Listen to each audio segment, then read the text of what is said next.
Yan mga ka-travel. O, ito na yung ilagang baka natin. Una ko nilagay dyan yung patatas. Diba? Yung una kong reels.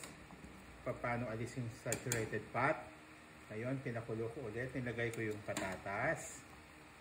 Saka yung mais. Yan, pinakulo ko lang ng mga 5 minutes. And then, I add the saging. Yan, ang ganda na ng kulay. Now, luto na yung ano dyan. Luto na yung saging. Luto na yung corn. Even the patatas. Luto na rin. Lalagyan na natin ng mga pampalasa natin. So, I add a pinch of rosemary.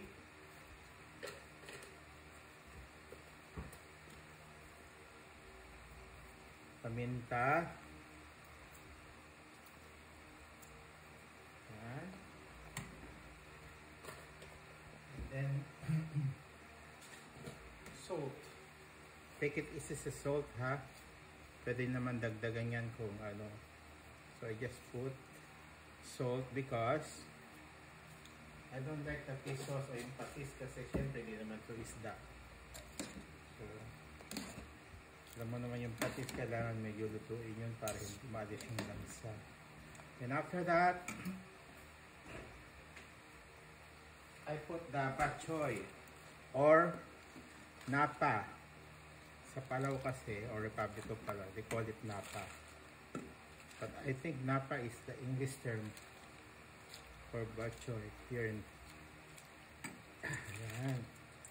Masarap to mga ka-travel. Ayan. Tapos pakulan lang natin ng about 2 minutes.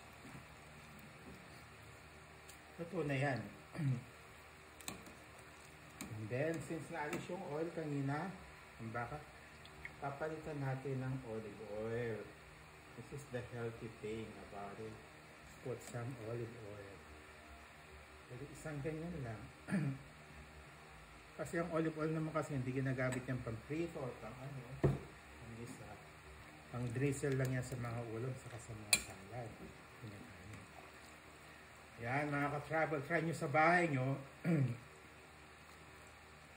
Tsak magugustuhan niyo.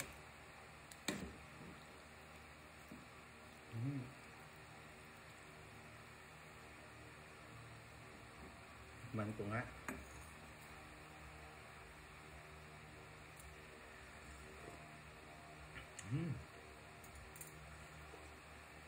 Tama-tama lang. Last, tama-tama sa halat. Malinamnam talaga.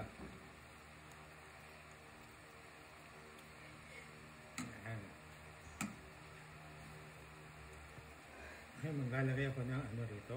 Titingnan nyo kung gaano kaganda. Itsura niya. Lagyan natin ng konting chicken, beef, patatas,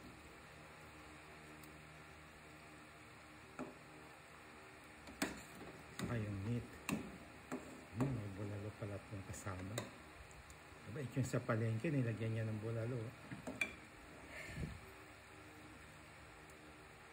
Especially yung sabaw niya.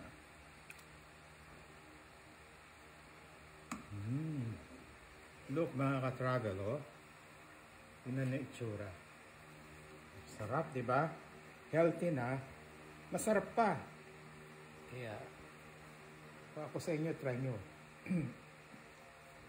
So, kung nagugustuhan yung mga reels and videos ko, just like, comment and share. Salamat po!